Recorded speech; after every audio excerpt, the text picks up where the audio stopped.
Welcome everyone. Okay Shivam में एक बार फिर से आप सभी का स्वागत है। यह सीरीज का 11वां पार्ट है। इसमें भी एमपी टेट सीडीपी का स्पेशल 30 क्वेश्चन कराए जाएंगे और इससे पहले भी हमने लगभग 10 पार्ट में करा चुके हैं। और इसमें इस वीडियो में प्रमुख रूप से डिटेल डिस्कशन किया जाएगा हर एक क्वेश्चन का। उसमें जो भी आपको बताने लायक होंगे बताए जाएंगे। तो चलिए शुरू करते हैं। पहला क्वेश्चन देखिए, स्मृति के किस हिस्से में चंकिंग होता है यानी खंडन होता है। चंकिंग यानी खंडन। तो देखिए इसका ऑप्शन देख लीजिए, शॉर्ट टर्म मेमोरी में, लॉन्ग टर्म मेमोरी में, सेंसरी रजिस्टर में या वर्किंग मेमोरी में, या फिर लघुकालिक स्मृति, दीर्घकालीन स्मृति, संवेदी रजिस्टर या चलन स्मृति में। तो देखिए स्मृति में खंडन होना यानी फिर छोटे छोटे पार्टों में डाटा को कलेक्ट करने का काम कौन सी स्मृति करती है। यहाँ पे स्मृति के ऑप्शन दिए गए हैं। पहला देखिए तो लघुकालीन स्मृति, दीर्घकालीन। तो इसमें जो आंसर हो जाएगा लघुकालीन स्मृति। लघुकालीन स्मृति क्या करती है, डाटा को छोटे छोटे पार्टों में कलेक्ट करती है और उसका जो भी मेन पार्ट होता है उसको यूज करती है, उसके बाद डिलीट हो जाता है कुछ समय के बाद। ये इसी को शॉर्ट टर्म मेमोरी कहा जाता है। इसलिए पहले का आंसर हो जाएगा पहला। सेकंड देखिए, एक चिंता विकार की विशेषता क्या है। एक चिंता विकार की विशेषता है, किसकी विशेषता है, एक चिंता विकार। एंग्जाइटी डिसऑर्डर के बारे में पूछ रहे हैं। तो ऑप्शन देखिए, एक अत्यधिक या उत्तेजित स्थिति जो कि आशंका, अनिश्चितता और भय की भावनाओं की विशेषता है, या फिर विकृति चिंतन, या अत्यधिक जांच द्वारा वर्गीकृत एक भावनात्मक स्थिति, पैनिक अटैक की वजह से एक भावनात्मक स्थिति। तो इसका आंसर आपको बताना है एंग्जाइटी डिसऑर्डर के बारे में। एंग्जाइटी डिसऑर्डर जो है मेंटल डिसेबिलिटी से रिलेटेड है। डिसेबिलिटीज़ का क्वेश्चन, ये क्वेश्चन है डिसेबिलिटी का। और ये इसका प्रमुख प्रकार जो है तो मेंटल डिसेबिलिटी से रिलेटेड है ये। तो इसका जो आंसर हो जाएगा पहला होगा, एक अत्यधिक या उत्तेजित स्थिति जो कि आशंका, अनिश्चितता और भय की भावनाओं को विशेषता है, यानी मानसिक तनाव, डर होता है। इस तरह से सेकंड का जो आंसर होगा फर्स्ट होगा। नेक्स्ट देखिए क्वेश्चन नंबर थर्ड, एक समर्पित शिक्षक को शिक्षार्थी की रुचि जगाने के लिए किसको क्या अपनाना होगा। Demonstrative method, innovative method, easy method या डायरेक्ट मेथड, यानी प्रदर्शन विधि, नवाचारी विधि, आसान विधि या प्रत्यक्ष विधि। तो एक समर्पित शिक्षक को शिक्षार्थी में रुचि जगाने के लिए क्या काम करना चाहिए। तो देखिए प्रदर्शन विधि जो है या फिर आसान विधि यानी इजी मेथड, डायरेक्ट मेथड जो है तो ये थोड़ा सा पुरानी मेथड है। इससे बल्कि रुचि को प्रोत्साहित करना प्रमुख रूप से यहाँ पे उद्देश्य होना चाहिए। तो जो नवाचारी या इनोवेटिव मेथड है इसके माध्यम से जो टीचर है किसी बच्चे में इनोवेटिव रुचि जगा सकता है, या फिर बोर होने से एक नए तरीके से किसी भी टॉपिक को नए तरीके से पढ़ा करके उससे बोर होने से बचा सकता है और वहाँ पे लगातार उसको सीखने में मदद करेगा। थर्ड का जो आंसर होगा सेकंड। फोर्थ देखिए, सामाजिक मूल्यों में बदलाव को इसके लिए जिम्मेदार ठहराया जा सकता है। सामाजिक मूल्यों में बदलाव को किसके लिए जिम्मेदार ठहराया जा सकता है। पहला, असमानता को कम करना यानी reducing inequality, social change, social mobility, transmission of culture यानी सामाजिक परिवर्तन, समाज की गतिशीलता या संस्कृति का संचरण। तो सामाजिक मूल्यों में बदलाव के लिए क्या जिम्मेदार हो सकता है, तो सोशल चेंजेस जो होते हैं सामाजिक मूल्यों में बदलाव को प्रवृत्ति को दर्शाते हैं। फोर्थ का जो आंसर होगा सेकंड होगा। 5 देखिए, डॉट डॉट के दृष्टिकोण के अनुसार किसकी दृष्टिकोण के अनुसार एक स्कीमा में ज्ञान की एक श्रेणी, उस ज्ञान को प्राप्त करने की प्रक्रिया दोनों शामिल है। तो किस मतलब ऐसे मनोवैज्ञानिक का आपको नाम बताना है। देखिए यहाँ पे जीन पियाजे महोदय हैं, एरिक एरिक्सन है, जीरोम ब्रूनर हैं, सिगमंड फ्रायड है। जो 5 का आंसर होगा तो जीन पियाजे यह मानते हैं कि एक स्कीमा में ज्ञान की एक श्रेणी और उस ज्ञान को प्राप्त करने की प्रक्रिया दोनों शामिल होती है, दोनों का कोरिलेशन होता है। यह तो इनका मानना है जीन पियाजे का। 5 का आंसर फर्स्ट होगा। देखिए जीन पियाजे, लेव वाइगोस्की, इन दोनों से संबंधित कई क्वेश्चन रहते हैं और लगभग कई बार टॉपिक बदल बदल के ये लोग पूछते रहते हैं, तो उनको एक बार अच्छे से तैयार कर लीजिएगा। 6 देखिए, शिक्षकों को शिक्षार्थी की डांट डांट के साथ डील करना पड़ता है। ऐसी कौन सी समस्याएं, परेशानियां, विशेषता हो सकती है जिसके साथ शिक्षकों को डील करना पड़ता है। तो इंक्लूसिविटी यानी समावेशिता, डाइवर्सिटी यानी विविधता, डाइवर्ज या फिर गिफ्टनेस यानी प्रतिभाशाली यूँ कहिए। तो यहाँ पे जो डील करना है, मतलब थोड़ा सा मेंटली वर्क करना पड़ता है टीचर को। तो ऐसी कौन सी प्रॉब्लम्स या फिर प्रॉब्लम नहीं कह सकते हैं, लेकिन थोड़ा सा उसमें मेंटली वर्क करना पड़ेगा। तो ये जो है डाइवर्सिटी विविधता, क्योंकि इसमें अलग अलग कल्चर, अलग अलग लैंग्वेज, अलग अलग रहन सहन, खान पान होता है। इस वजह से बच्चों में सामंजस्य बैठाने के लिए टीचर्स को उसी अनुरूप उनको सिखाना पड़ता है। इस कारण से उनको थोड़ा सा मेंटली वर्क करना पड़ता है या डील करना पड़ता है, इसीलिए ये क्वेश्चन पूछा है। 6 का आंसर सेकेंड होगा। 7 देखिए, क्वेश्चन नंबर 7 देखिए। शिक्षण शास्त्र बच्चे के प्रदर्शन को प्रभावित करता है क्योंकि यह बच्चे को डांट डांट में सक्षम बनाता है। किस में सक्षम बनाता है?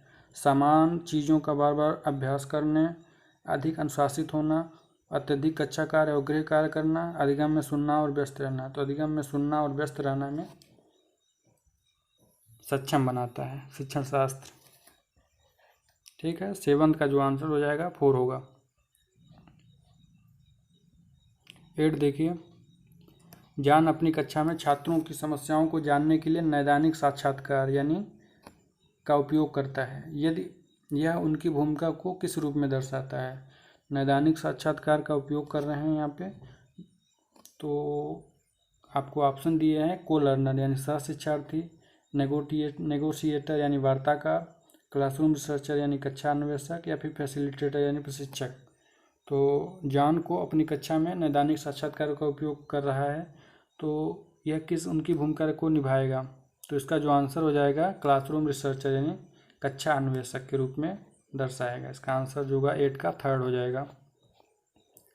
9 देखिए, किसने प्रस्तावित किया कि भाषा और विचार स्वतंत्र होते हैं? भाषा और विचार की स्वतंत्रता के बारे में किसने प्रस्तावित किया है? देखिए, भाषा और विचार के बीच संबंध में वाइगोत्स्की और पियाजे ने 2 संकल्पनाओं को दिया है। वाइगोत्स्की का मानना था कि भाषा और विचार, पहले भाषा आती है उसके बाद विचार आता है, जबकि पियाजे मानते थे कि पहले विचार आता है उसके बाद भाषा आती है। लेकिन यहाँ पे पूछा गया है भाषा और विचार दोनों स्वतंत्र होते हैं, ऐसा कौन सा किसने दिया था, कौन से मनोवैज्ञानिक ने?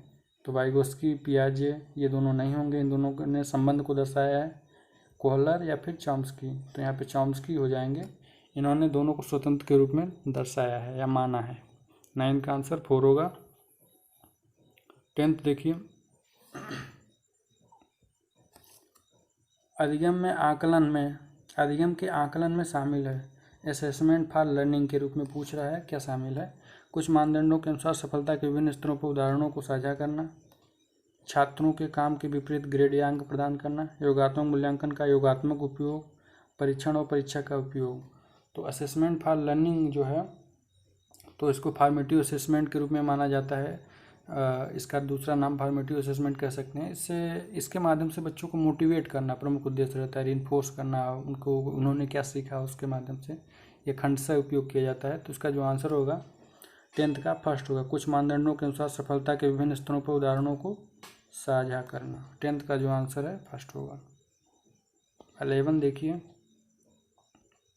निम्नलिखित में से कौन समावेशी शिक्षा में एक शिक्षण कौशल नहीं है? यहाँ पे नहीं है, ध्यान रखिएगा, कई बार नहीं से आपको ध्यान नहीं रखते हैं, गलत हो जाते हैं।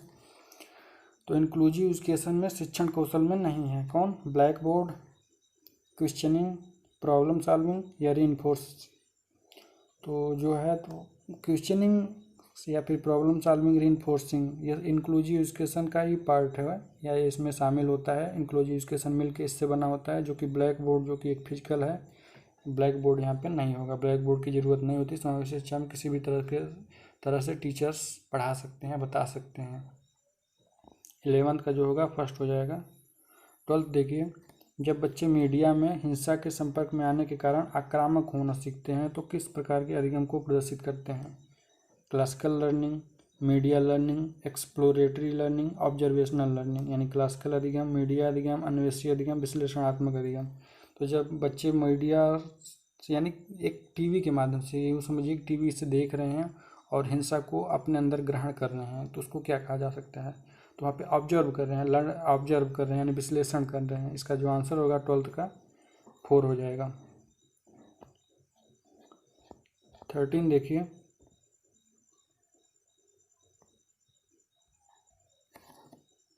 बुद्धि लब्धि क्या है या इंटेलिजेंट क्वेश्चन। यहाँ पे फार्मूला आपको बताना है। आई क्यू इजकल टू क्या होता है, तो I Q is equal to M A upon C A into 100 होता है। यह आई क्यू का फार्मूला होता है, इसको ध्यान रखिएगा, इससे भी कई क्वेश्चन आते हैं, काफ़ी फेमस है। तो इसका जो देखिए कौन सा ऑप्शन सही है, शारीरिक आयु अपॉन मानसिक आयु इंटू 100, देखिए हर में है, ये नहीं होगा। शारीरिक आयु इंटू 100, यहाँ पे शारीरिक आयु के बारे में बात कर रहा है, ये भी नहीं होगा। मानसिक आयु इंटू 100 अपॉन शारीरिक आयु, ये हो जाएगा।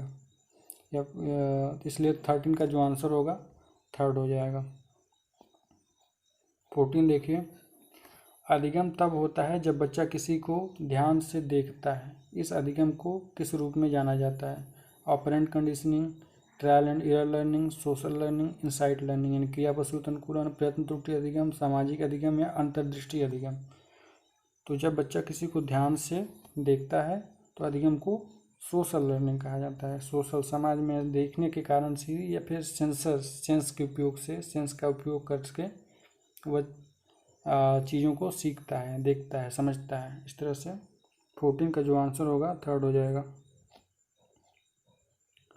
15 देखिए, शिक्षार्थी जो शैक्षिक योग्यता है सबसे अधिक इच्छा रखते हैं उन्हें कहा जाता है। शैक्षिक योग्यता है तो सबसे अधिक इच्छा रखना, प्रदर्शन परिहार उन्मुखीकरण, performance avoidance orientation, performance approach orientation, work avoidance orientation या फिर मास्टरी ओरिएंटेशन, या प्रदर्शन दृष्टिकोण उन्मुखीकरण, कार्य परिहार उन्मुखीकरण या महारत उन्मुखीकरण। तो शैक्षिक योग्यता की सबसे अधिक इच्छा रखता है यानी मास्टरी ओरिएंटेशन, महारत, मतलब एक तरह से उसमें शिक्षा के प्रति बहुत ज़्यादा उत्सुकता है, जानने की जिज्ञासा है। तो 15 का जो आंसर हो जाएगा 4 होगा। 16 देखिए, कई क्षमताओं को एक साथ रखा जाना क्या कहलाता है। Several abilities put together is known as intelligence, interest, attitude या फिर पर्सनालिटी। तो कई क्षमताओं को एक साथ प्रदर्शित करना यानी इंटेलिजेंस, यानी बुद्धि का प्रदर्शन करेगा। तो 16 का जो आंसर होगा फर्स्ट होगा। 17 देखिए, संज्ञानात्मक विकास के सेंसरी मोटर चरण में कितने उपचरण होते हैं। यहाँ पे आपको बताना है कि संज्ञानात्मक, हालांकि यहाँ पे ये भी ध्यान रखिएगा सेंसरी मोटर स्टेज को का कोग्निटिव डेवलपमेंट का सेंसरी मोटर स्टेज किसने दिया था, संज्ञानात्मक विकास के संज्ञानात्मक विकास दिया किसने था, ये आपको कमेंट बॉक्स में बताना है, बताइएगा ज़रूर। और इसमें उपचरण पूछा है तो उपचरण जो होते हैं 6 होते हैं। 17 का जो आंसर हो जाएगा थर्ड होगा। 18 देखिए, निम्नलिखित में से कौन एक बच्चे की विलक्षणता नहीं है, विलक्षणता नहीं है जिसके माता पिता अधिनायकवादी अथॉरिटेरियन हैं। तो विलक्षणता नहीं है यानी अनफ्रेंडली भी होगा, यानी किसी भी बच्चे के जो माता पिता हैं अथॉरिटेरियन, मतलब उसमें उसको किसी प्रकार की स्वतंत्रता नहीं, वो उसके जो निर्णय का प्रमुख निर्णय लेने का काम है जो उसके माता पिता करते हैं, यानी उसके प्रमुख डिसीजन मेकिंग जितनी भी सारी चीज़ें हैं। तो क्या वो अनफ्रेंडली यानी अमित्र होंगे, बिल्कुल नहीं, उसके जो डिसीजन होंगे उसी के हक में लिया जाएगा।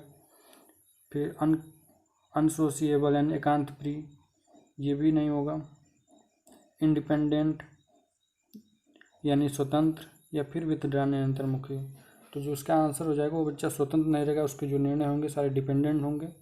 तो इस तरह से अथॉरिटेरियन की प्रमुख विशेषता ये तीनों हैं, जबकि ये विलक्षणता नहीं है। तो इसका आंसर जो होगा 18 का थर्ड होगा। 19 देखिए, विद्यालय कार्यक्रम के बाद माध्यमिक विद्यालय के बच्चों को डांट के माध्यम से अपने परिवार के बाहर वयस्कों के साथ लंबे समय तक चलने वाले रिश्ते बनाने के लिए सुरक्षित अवसरों की अनुमति देता है। तो ऐसा कौन सा व्यवहार है परिवार लंबे समय तक चलने वाले रिश्ते बनाने के लिए सुरक्षित अवसरों की अनुमति देता है, ऐसा कौन सा है। विद्यालय के बाहर मतलब एक चिल्ड्रेन है तो उसका जो एक इन्वायरमेंट है आफ्टर स्कूलिंग, जैसे स्कूल के बाद मिडिल स्कूल का जो स्टूडेंट है या लर्नर है, तो उसका ऑप्शन देखिए, प्लेजर एंड हैप्पीनेस यानी आनंद और खुशी, हार्डशिप एंड रिस्पॉन्सिबिलिटी यानी कठिनाई और जिम्मेदारी, reading and writing for academic excellence यानी अकादमिक उत्कृष्टता के लिए पढ़ना और लिखना, independence, peer relationship and leadership. तो जो इसका आंसर होगा 19 का 4 होगा। यानी स्वतंत्रता, सहकर्मी संबंध और नेतृत्व। विद्यालय कार्यक्रम के बाद माध्यमिक विद्यालय के बच्चों को स्वतंत्रता, सहकर्मी संबंध और नेतृत्व के माध्यम से अपने परिवारों के बाहर वयस्कों के साथ लंबे समय तक चलने वाले रिश्ते बनाने के लिए सुरक्षित अवसरों की अनुमति देगा। ठीक है, तो इस तरह से 20 देखिए।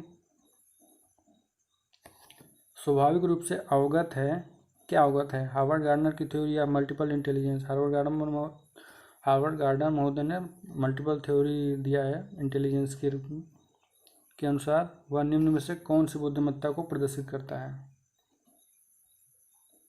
सॉरी, एक बार इसको फिर से पढ़ते हैं। नेक्स्ट देखिए 20 देखिए।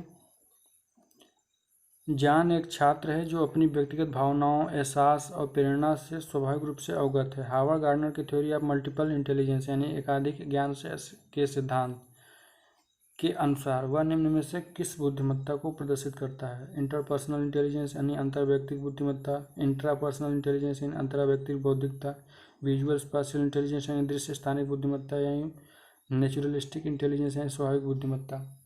हार्वर्ड गार्डनर महोदय ने मल्टीपल इंटेलिजेंस को 8 प्रकार में इन्होंने दिया था, 8 टाइप्स ऑफ मल्टीपल इंटेलिजेंस, जिसमें से ये चारों पार्ट ही हैं उसी के। इंटरपर्सनल और इंट्रापर्सनल में क्या होता है? इंटरपर्सनल में व्यक्ति दो या दो से अधिक लोगों के साथ मेल जोल संबंध या फिर प्रदर्शन कर सकता है, जबकि इंट्रापर्सनल में किसी अपने स्वयं का असेसमेंट करता है। और विजुअल स्पेशियल और न्यूट्रल दोनों न्यूट्रल होते हैं। तो यहाँ पे देखिए, जॉन एक छात्र है जो अपनी व्यक्तिगत भावना, यहाँ पे व्यक्तिगत भावनाओं के बारे में चर्चा की जा रही है। इंट्रापर्सनल यानी स्वयं की अंतर्वैयक्तिक बौद्धिकता के संबंध होगा। तो जो 20 का जो आंसर होगा सेकंड हो जाएगा।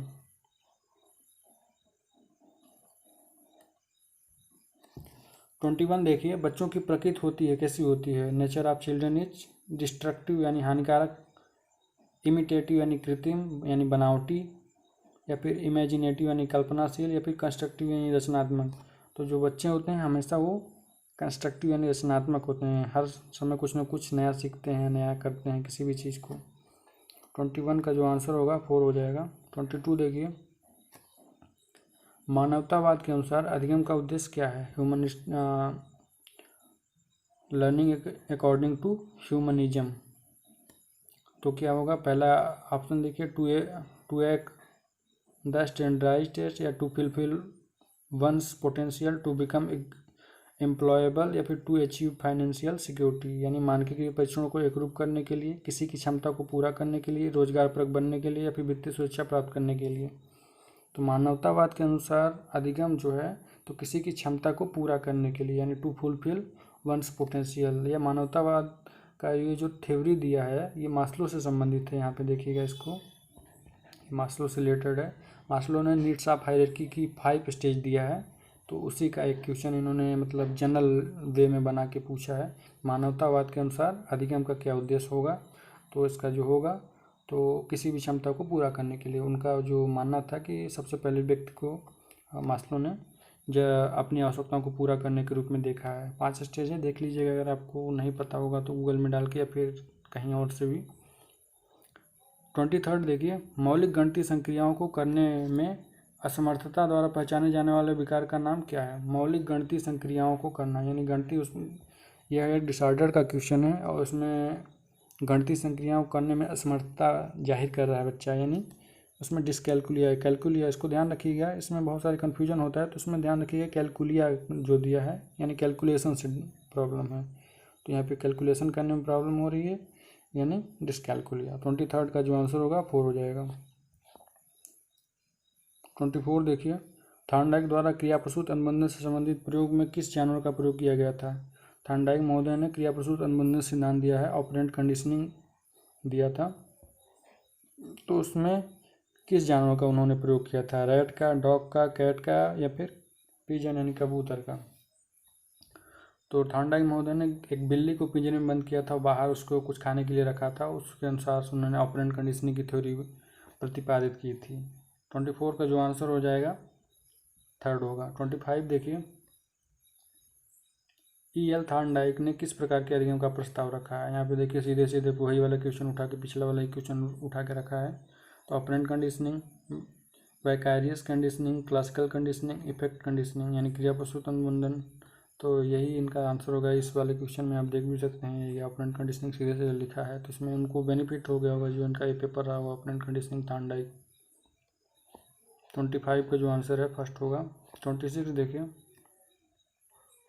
भाषा के विकास में एक वाक्य के संरचनात्मक संगठन को किस रूप में जाना जाता है? भाषा विकास में वाक्य के संरचनात्मक संगठन, फिनोम, सिंटेक्स, प्रैग्मेटिस या फिर मॉर्फीम।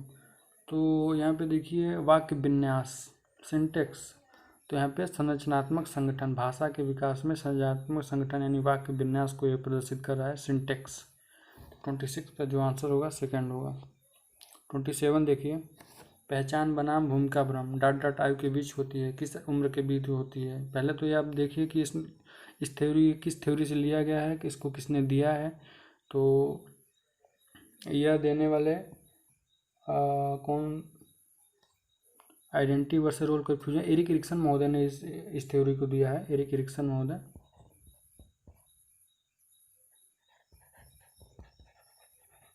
एरिक एरिक्सन महोदय ने इसको 8 स्टेप में दिया था। और यह कौन सा स्टेज होगा इनका? पहचान बनाम भूमिका, यानी यह 8 स्टेज में 5th स्टेज है। और इस 5th स्टेज में जो बच्चों की एज होती है 12 से 18 ईयर, एडोलेसेंस की अवस्था में होती है, अवस्था होता है। तो यही है पहचान बनाम भूमिका भ्रम डॉट डॉट आयु के बीच होती है, 12 to 20। एडोलेसेंस चूँकि एक मिनिमम रेंज है 12 to 18 या 12 to 20 भी कह सकते हैं। तो 27 का जो आंसर हो जाएगा 4 होगा। 28 देखिए, डॉट डॉट के कारण होने वाली किसी भी परिवर्तन को अधिगम माना जाता है। किसके कारण होने वाले किसी भी परिवर्तन को अधिगम माना जाता है? इंजरी। क्या इंजरी से अधिगम में परिवर्तन होता है? यानी अधिगम की ये डिफिनीशन है, दिया है आपको। अधिगम की परिभाषा को याद रखना है, इसको नोट भी कर सकते हैं। अधिगम की परिभाषा है तो क्या इंजरी के कारण होने वाले परिवर्तन को अधिगम माना जाएगा, या फिर फटीग यानी थकान, या फिर मैचुरेशन यानी परिपक्वता, या फिर प्रैक्टिसिंग? तो इसका जो आंसर होगा अभ्यास। अभ्यास के कारण होने वाले किसी भी परिवर्तन को अधिगम माना जाएगा। 29 देखिए, निम्नलिखित में से क्या एक शिक्षक के लिए सीखने के प्रति बच्चे की योग्यता को समझने का एक संकेत है? यानी एक शिक्षक के सीखने के प्रति बच्चे की योग्यता को समझने का एक संकेत क्या हो सकता है? छात्र कक्षा में प्रश्नों का उत्तर दे रहे हैं तो इसके माध्यम से, या फिर छात्र आकलन रिकॉर्ड उनके द्वारा सीखी गई मात्रा को दर्शा रहे हैं, छात्र अपने कार्य की अभिनव प्रस्तुति दे रहे हैं, या फिर छात्र नियमित रूप से अपना गृह कार्य कर रहे हैं।